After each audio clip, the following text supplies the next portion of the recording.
Sonic.exe. With such widespread fame and infamy as a creepypasta, and so much content that to this day is still being produced about it, this story, and all of its affiliated content, is truly some dandy gaming. Welcome to the show, everyone. My name is Dan, and this is the first official episode of Dandy Gaming, because we're not counting the intro trailer.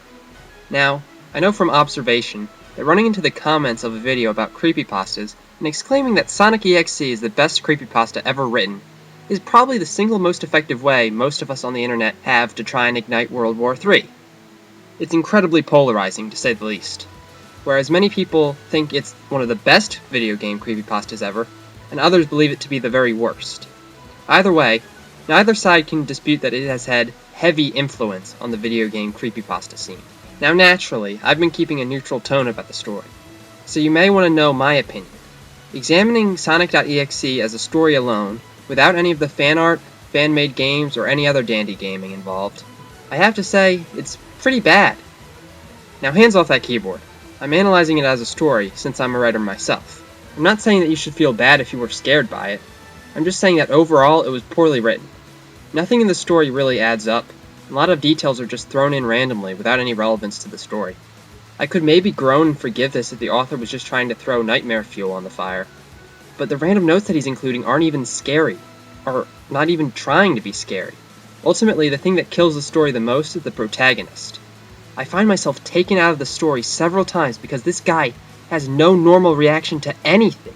His friend sends him a letter that shows clear signs of being scared to death, and basically he sounds insane, and he's like, "Oh boy, a new Sonic game!" Then, when he's being scared to death by the game and feels like his own life is in danger, he decides he'll stop playing for a while and take a nap. I have never read a dream sequence more forced than that one.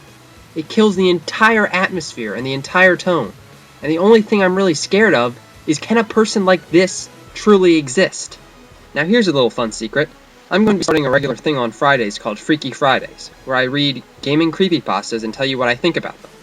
I'm doing Sonic.exe separate because I have no desire to read this entire pasta. For starters, I'm pretty sure everyone has already read it by now, and I couldn't really read it fairly because of my own biases. Okay, now that my rant is over, we can talk about Sonic.exe's impact on gaming. Funny story, I was actually introduced to Sonic.exe, probably like most people, through the fan art and the game.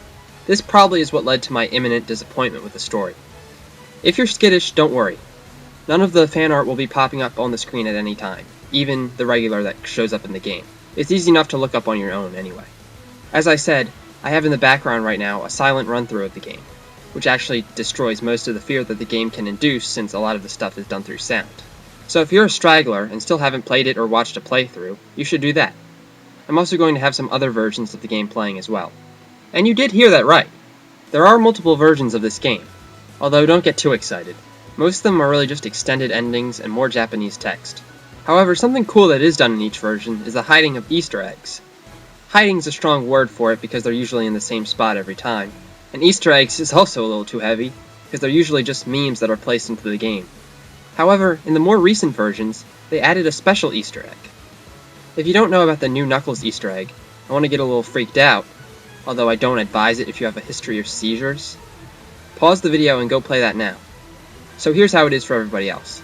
If you go backwards on the Knuckles level, you'll eventually reach a spot where you can jump off the level. Your death will be met by a screeching noise from the game, and it will plunge you into a new level where the screen will have a disorienting color effect, and in the background it will say that you are fun to play with. And when it says this, it will use your own name, or at least the name that you have on that computer. It must have been a nice unexpected jolt for the first people playing the version, until they figured out how it was done. So a round of applause for the game creators to bring a real creepypasta to life with style. But it would be a lie if I told you that Sonic.exe was only responsible for cool content. Many blame the story with its use of blood and gore for being responsible for making impressionable creepypasta writers think that replacing real horror with hyper-realistic blood would make their stories go big like Sonic.exe. It's incredibly prevalent in the video game creepypasta community. For every good pasta you read, you probably read 5 with nothing but blood and guts to get there. Now, I'd like to defend Sonic.exe and say that blood and gore have always been used in horror media, and that these writers are probably drawing from other sources. Unfortunately, the sequels would prove me to be very, very wrong. Sally.exe is the gameplay that started following the Sonic.exe in the background. It's the most popular of the sequels, without any real reason considering they're all pretty much the same. If you've been paying attention to it, you'd notice that it was a copy of Sonic.exe with new characters and environments. Honestly, Sally is actually much worse than Sonic, even without the blatant copying. It's incredibly and laughably obvious that the writer is trying to push an agenda by shipping the evil Sonic with Sally, a character from one of the Sonic shows. The implied tentacle rape is also rather disgusting, not so much on his own, but with the protagonist's unnecessary admission that he was aroused by it. Overall, a really weird story that I don't recommend. The reason that Sonic.exe gets flack for ruining gaming creepypastas is because so many pastas follow its formula of systematically killing off childhood characters with gore like it's going out of style. This is seen in many Sonic creepypastas, and it has clearly made its way out of that circle too when you take a look at Pokepastas. The same formula is there. Each Pokemon from the player's party suffers a slow and grueling death. Then the player dies in some bizarre way, usually via doll. I also don't get why dolls are so scary too, but I digress. So yeah, Sonic.exe sequels are really bad and never worth reading. Said somebody who was wrong! In the mess of all the sequel pastas of Sonic.exe, one of them really stands out.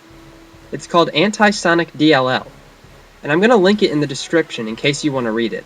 I'll even give you a link to the Some Ordinary Gamers channel reading the pasta, free of charge.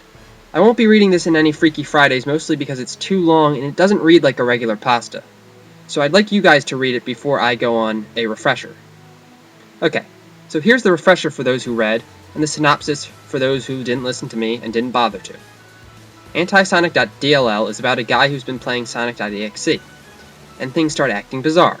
We get all this information via the transcription of an audio file that our supposed protagonist has left us. Our player claims that there is actually a demon hiding in Sonic.exe, masquerading as the evil Sonic, and claims that evidence from the story happened and the demon was also responsible for its release. This is where my interpretation might differ from others. This story was hard to understand, so you might see it in more than one way. Apparently, there's a universe parallel to ours, in which all fan characters and fan art actually exist. Wow! It's like the dandy gaming of universes. In this world, the beast that I guess is Sonic.exe lives and rules. People who play Sonic.exe have the chance to be imprisoned in this world if they catch the attention of the beast. Our player was unlucky enough to be one of them. He says that because of all the attention that Sonic.exe receives, it's powerful enough to rule this realm. Now here's an off-the-script thing. I actually read a creepypasta a little while ago that's called Sonic.exe 2. It's not all that good, but I find it interesting how it sort of connects all three of the pastas I've talked about so far. So if you are interested in that, you should probably check it out. But back to Anti-Sonic DLL. The fan art of the beast attacking characters, and the spin-offs in which more characters are attacked, only makes him stronger. The player actually implores us to at least draw him getting kicked in the balls. I eagerly await this picture. In the end, the transcription says there seemed to be some sort of battle going on, and several different voices are described fighting something, which I assume is the beast, Sonic.exe, X, or whatever you want to call him. Interesting. As bizarre as it seems, this creepypasta did speak to me. I'm no physicist, and that's probably part of the problem here, but with the theory of multiple universes being considered as closely as it is, this hellish world is easy for me to imagine. Of course, all of that completely falls apart when you realize the guy was trapped in the universe, and how the hell is he sending us this stuff?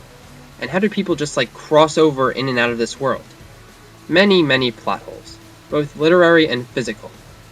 But it is interesting to think about. How have you contributed to the world of the beast? I mean, I'm assuming that I'm helping, because maybe he'll get bored to death by this over-analysis. I'd also like to point out that this is a pasta about a game that's based on a pasta that's based on a game.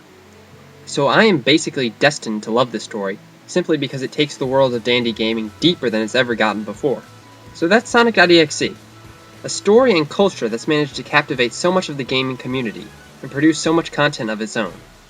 Whether the story is scary or not will be debated for a long time to come, but I think we can all agree that Sonic.exe is some dandy gaming. I'm Dan D, and I hope to see you next time.